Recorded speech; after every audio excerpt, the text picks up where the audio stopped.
Hi, my name is Culainn. I'm Lea. So we run Conscious, which is we're a small independent green coffee sourcing and importing company and roastery. We're based where we are now, which is in Welwyn Garden City, but then Lea and I live in North Islington, so we're kind of based in London and kind of around London as well. Our backgrounds are a little bit different. So mine's in design and design research, and Leah's in law. We started with exporting coffee and importing coffee, and then roasting, and then brewing. So the kind of last thing we learned was, making like flat whites. So it's a little bit backwards, you could say, or organic. Depends how positive a spin you want to put on it. Like day to day, we're just doing lots of things and juggling lots of things at the same time. So like, we try to talk about our strategy and direction, like vision and mission, and they are kind of help us, like lead us towards like what it is we want to achieve. I think we're quite naturally quite inquisitive and kind of like want to kind of see like, well, what's our role kind of more so within like, the entire supply chain.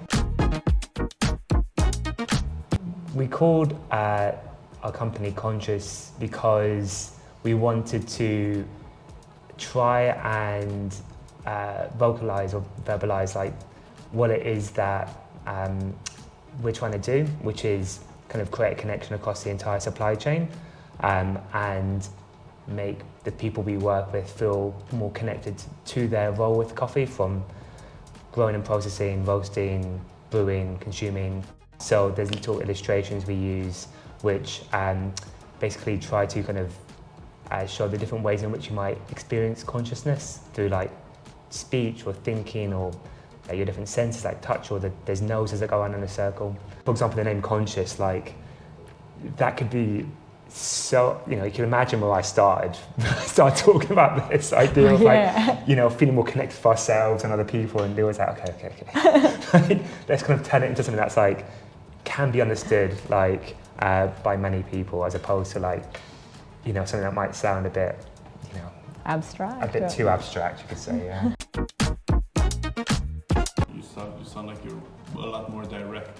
Well, that's how we began. So that's the start. That was the start of the story. So Cullen going out to Peru, Colombia, Ecuador, and identifying small-scale producers in Peru who didn't have an opportunity to sell their coffee to the specialty coffee market, or who wanted to transition to specialty coffee. So we began working, who weren't doing so otherwise. So that was really the beginning of it. So working with each of those producers, developing relationships with those producers, importing the coffee, working out how to import the coffee, how to take the coffee from their farms to like a dry mill, then to a port in Lima, then to bring it to the UK. So it feels like that's how it began, but it's not sustainable for us just to be purchasing coffee from one country. We're not like against like working with importers.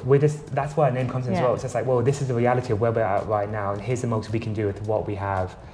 But I think we just kind of want to do more, and so kind of you can see where like how we started, and like we're kind of pushing to get into more like origin countries and like form those direct partnerships, but not in order to like kind of have any kind of sense of ownership of it, just to be like, is the way we understand the supply chain now really the way it has to be? And maybe some of it is like the best it can be, other parts could be better, and we just want to be a part of like that progression really. People we meet along the way. When I was first in Peru, I was trying to take a course in specialty coffee, a kind of like, a week-long, here's what this industry is type of thing. And I got in contact with like 20 different coffee roasters. I should say this is like literally during COVID times. Yeah. Between the first and second round. And so no one got back in contact with me apart from one roaster in Lima.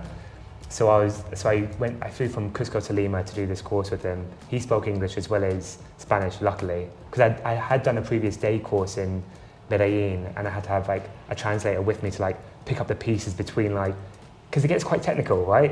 So you have to like, I can follow along enough and then like be like, okay, right, there's a whole like concept here that like needs to be explained in English. I just want to be able to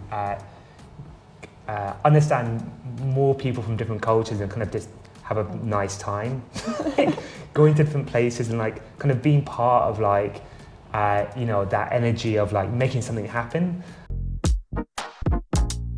We work with David Bassetti now. He's based in Lima. He helps source a couple of the coffees we import, Samuel Munoz and Tulimayo. Well, I think my favourite is a washed geisha by Samuel Munoz, who is based in the central region of Peru, called Junin. And that, to me, is our most kind of elegant, complex, fruity, with a slight floral kind of notes. Yeah, it's a standout coffee for me. So he entered into the specialty coffee scene, Samuel, by participating in a series of workshops that were sponsored by the EU and run in the central region of Peru to support producers in the area to transition from growing coca leaves to growing coffee. So Samuel attended those workshops, was inspired to produce specialty grade coffee, introduced himself to David Bassetti, and then I think a few months later sent him samples of his like most recent harvest. And David was apparently very impressed and thought that it'd be a great partnership. So then they began working together. And I think that was in 2015. So they've been working together for about 8 years now, 9 years. It's just so much work, like working in this industry. I think that's an advantage and a disadvantage. Like it's fun, but like it's so kind of all encompassing, I think.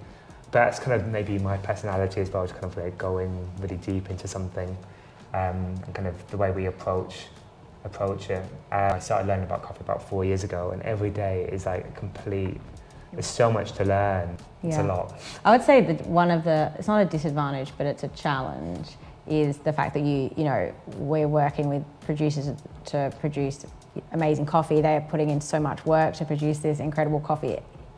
To get it here involves a lot of work to then, you know, design a roast profile and continue to iterate and refine that to ensure that optimal flavors takes a lot of work. And then you end up with your product, and ultimately the kind of flavors depend on how it's brewed, and you don't always have complete control of that.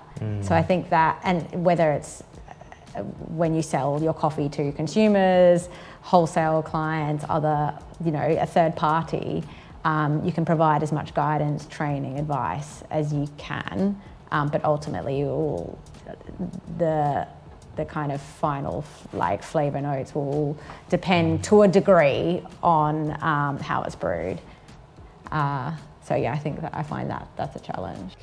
You know, we work directly with like coffee shops as well, and like, you know, I'll be doing training in a coffee shop with somebody who's maybe it's their first time ever working with coffee, and I'm standing there and it's like explain something like as clearly as I think I can, and Lea and I always talk about kind of like how we approach like, you know, doing training, but it's just like at this very moment, like you could just not really care, and like it would throw away everything. All that work, and when you get down to this final point, it's just like, I guess the point is like, it's that we're kind of working in all parts of this. So like, when something doesn't work out kind of at the later stages that we're involved with, it's just like, oh my God, like, we're just like, we look back at everything else. Yeah. Like all the coffees behind us are coffees that we've got like an individual story about how we've gone and got each of those really. And that's a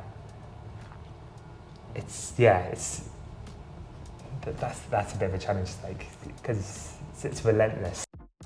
You know, Lea and I are still like building our confidence within this industry. I think like we're quite shy and kind of a little bit nervous. We don't get kind of too caught up in like what are you talking about, like hyper specifics? Well, I think like overcomplicating things, because we can't get too caught up in it. Like, are we happy with the way something is? Like, then we're happy with that. We want the best from everything, but we also understand like what's our role in this context, working with these people without kind of pushing people too far.